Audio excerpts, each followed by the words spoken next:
Hi, good morning. So I just had to click home here to share about a movie I watched yesterday. So yesterday I watched the movie Sister, and so what Sister it's about? It's I watched it on Amazon Prime. I don't know. Some people might have downloaded theirs for whatever reason, or maybe you're gonna eventually see it in cinemas. But I saw it on Amazon Prime, and it was talking about the storyline was about a single mom whose children's father abandoned her. She was a teen mom, so she got pregnant when she was a teen, maybe 15 years or something. And she eventually had the parents forced the guy and the girl to stay together. And so she eventually had two kids. And funny enough, uh, the guy abandoned her, and she had actually helped him go through school, the university. She would cook indomie, made money. She was one doing the work while he was schooling, and so he abandoned her. And she literally suffered to raise his kids. They were now like 21 to 20 and 19 years old. And she was a cleaner. She couldn't go through school, so she was a cleaner, cleaning houses, and they were fairly okay. That's basically what the storyline is about. The guy went on, got a job, became very rich, had his own family, and literally abandoned them. And coincidentally, he saw them when they came. She had a contract to clean their house, and she saw them and was trying to get back to them and spoiling the kids and all of the stories. And it just brought back so many memories. And I was just, oh my God, I had to cry because it was so relatable.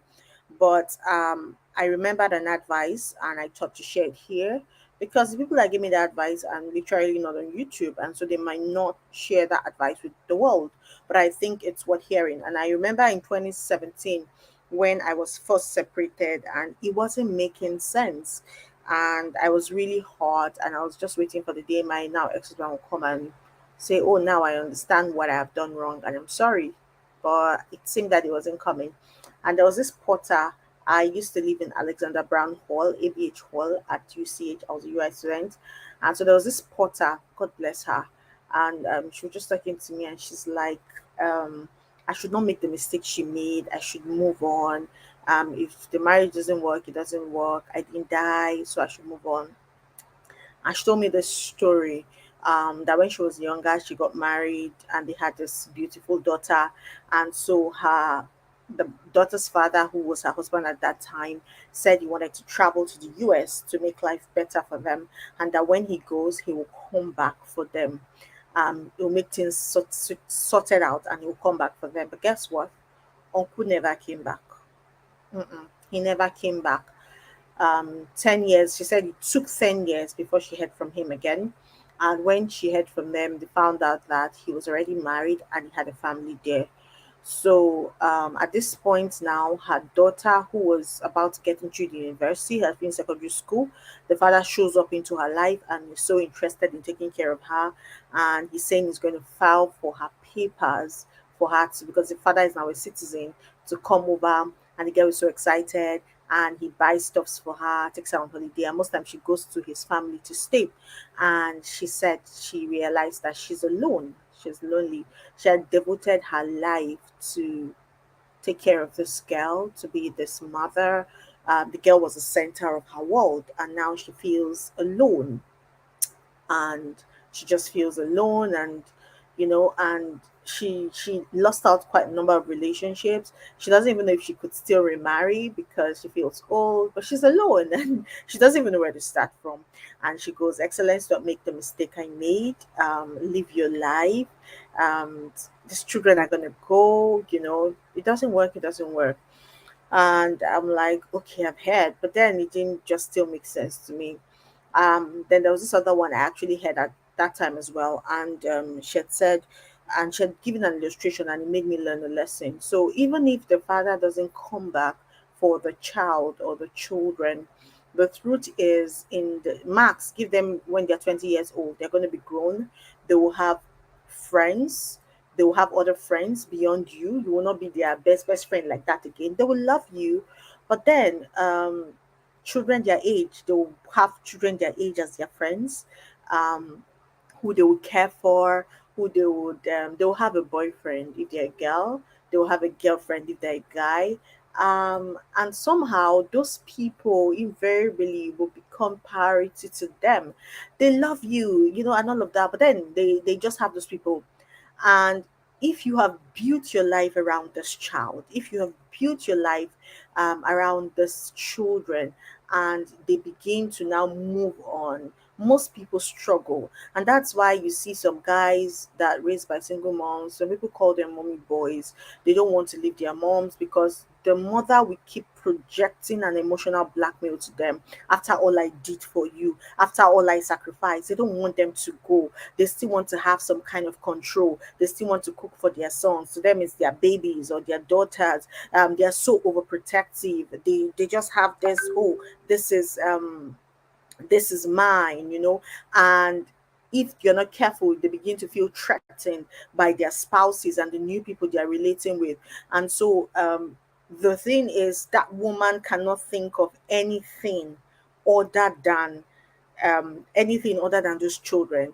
And so she has made those sacrifices. She didn't take those jobs. She didn't go to school. She didn't complete her education. She didn't push for that because all that was in her mind was a survival mentality. I have to survive. My children have to survive. And so they begin to make all those sacrifices. And the thing you keep hearing when the children are older, after all I did for you, after all I did for you, they indirectly have the entitlement mentality, and it's not healthy. So I need you to first know that no matter how what you did for them or the sacrifices you made, they are your children. They are your children. They are your children. They did not beg to be born into this world. You gave birth to them. So whether the father is there or not, what if the father was dead? Won't you still do what you have to do? Right? Um, so I learned not to be trapped in that entitlement mentality. I also had people telling me, "Oh, what if your son grows up now and now goes to meet the father?" I'm like, eh, and so what? Well, I would have lived my life. I'm gonna live fully. I'm gonna live fully. I'm not having any resentment from anybody. And I was telling some a young single mom or two when we had the Zambia meeting. And she asked, and I said, if you do not give yourself a chance, if you do not improve on yourself, if you do not become the best version of yourself, your children are going to resent you tomorrow. Not directly, but maybe indirectly. They will look at other people's mom and they will feel, see the way the mom is classy. My mom is looking too old. She's looking. It's just a truth they are saying. They don't hate you, just what it is. And God help you. The children's father come back tomorrow and maybe it's down with it. It's not like they hate you, but it's a better opportunity. It's just common sense. And if you do not want them to have access to these resources, they begin to feel that you're selfish or you don't want them to enjoy their dad, or at least after all, it's their father. And you begin to have problems. And before you know it, you begin to have resentment. And bitterness causes sicknesses, actually, terminal sicknesses that have no cure. So you don't want to live your life like that. Somebody always tell me the best revenge is success. Be rich on your own, have your own money, do well, so that when the children are making their decision, they are not confused, they are not carried away, they are not swiped. Um they know they make their choice, and their choice is their choice. Okay, be all you can be, live fully. I've also learned to there are a few things I think I've learned that has helped me. um Number one is, okay, I'm going to say to young girls first, if by peradventure you have a child before you got married, don't be forced to marry that person no matter what. Let that and don't say yes to a proposal of a man because he got you pregnant and you found yourself pregnant if there was no marriage in the talks before that. If you know you can't marry this person, don't marry because you have a child for that person. Now, for single moms, live fully, embrace help. And when you're embracing help, it doesn't have to be help from family. If you have extra people that can give you help, fine. If you have to work twice as hard to be able to afford a nanny, please do. Get help, go back to school, build your social capital, build your financial capital as well. Um, like literally go up, do what you want to do. For me, the balance I eventually found was staying back in my parents' house. I had moved out a couple of times. I'd had my own place and all. It was beautiful, but it just wasn't easy with my son Because if I want to travel, I'll now say, okay, go and stay with grandma and grandpa. That means he's going to miss school for a while because we stay in different areas, which wasn't didn't make any sense. And so if I didn't want him to do that, that means I can't travel because I'm now stuck. Do you understand? And I think I've enjoyed the blessing of multi-generational family. So I stayed in my parents' house. I stayed in my parents' house. Just make sure it's as comfortable as it was for me. I can be in my room if I want to. And so grandpa is there, grandma is there. Yes, to spoil, but I'm here to also keep the buffer. My sister could be around most times. And then what happens is if I want to travel, I can travel for a few days and I'm like, you guys sort it out. This is what is available. Share everything, make sure everything is provided for, and then I just go.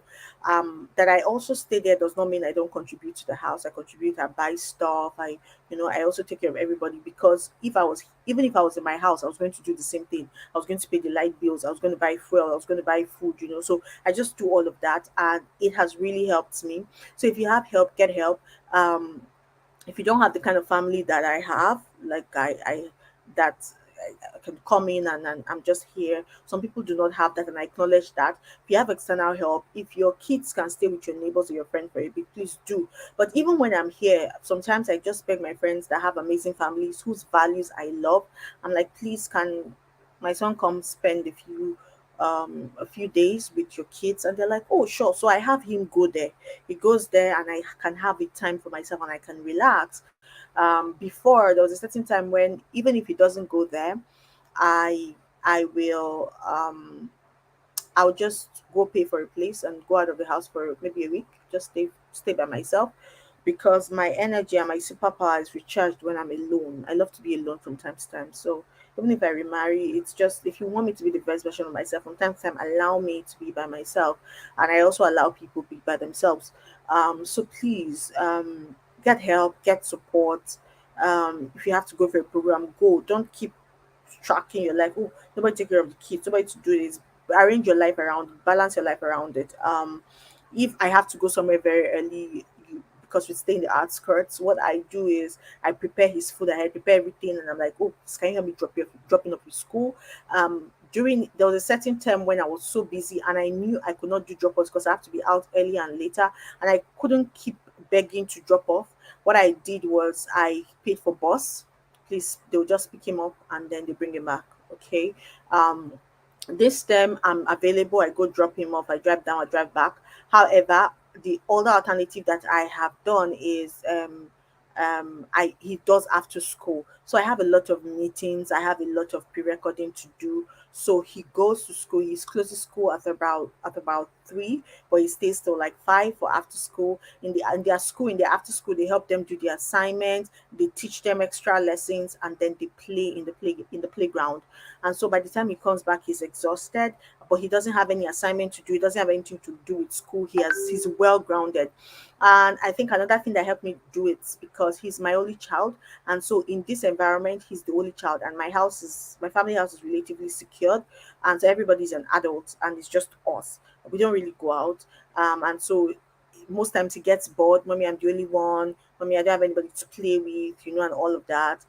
So that's he's staying in after school. There are other children there that he has an extra 2 hours after school as close to play with them in the playground, to have that fun and all of that. And I always, always, always ask his after school administrator, how was he today? Hope everything was fine. Hope he spoke well. I'm paying attention. I'm looking at it and I'm okay. What's the feedback? What can we do better? Right? So I give him that kind of leverage. I don't build my life around him, and I don't allow him build his life around me, so that tomorrow he doesn't have an entitlement mentality. I don't talk so much about my son, and people wonder why, or about my parenting skills, because I'm not perfect. I'm not a parenting coach. Um, I'm just as the Lord is helping me as I'm going just step by step, right? So it's not like I have it all figured out, but I think these things that I've done have helped me make decisions and say no to some things and say yes to some things. But also note that He's also a priority to me. There are some meetings I will not attend. I'll tell you I have to rush to school runs, or I have to leave now. I'm sorry because I have to go to school runs, or oh, I cannot come. This is a school week, and so I have to do school runs in the morning and evening. If I come see you, I will not be able to make it to school runs in the afternoon, and I don't have anybody to help me pick him up. So I hope that you got a thing or two. Go watch the movie. I think it will help you reset your brain if you're a single mom. Give you an idea of to remember what matters, that you matter, that you matter. In that case, the guy is not taking care of three of them, but trust me, what if the guy is dead? Or what if he never comes back, but the children just grow up and then just grow into other people's arms? You don't want to be trapped. I hope this helped. Take care.